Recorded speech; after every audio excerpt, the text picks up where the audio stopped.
We've seen it all up close.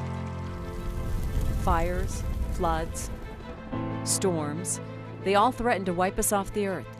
And yet the earth is also a great place. Maybe the only place we can live. I think the more you understand how the planet functions, the more you're amazed at how well it functions. You know, this really is a wonderful place. And the more you understand it, the more you realize that maintaining it as a wonderful place is not a simple thing to do. Not simple or easy. Because just as Earth can be dangerous and frightening to us, we're constantly changing the Earth simply by living on it. It's very clear that we're going to have a footprint on the planet. I know there are still people who would like to say, no, you know, we can live on the planet without really affecting the planet. That's not true. I think we are going to change climate regardless of the fuels we use. We're going to change the planet's surface regardless of what we do, because we have to. So far, Earth appears able to support 7 billion people, maybe even more. But somewhere there's a limit to the food, water, and land necessary to keep that many of us alive. The question is, do we reach what experts call sustainability in a good way or painfully, through disease, starvation, war?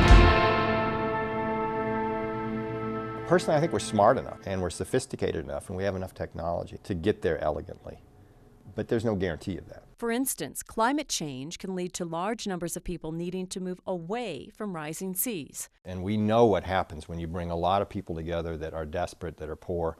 These are breeding grounds for extremists. And we need to be very careful about that. It's the reason why the Pentagon spends a lot of money on climate change. The Earth is crowded, and we're living on it longer.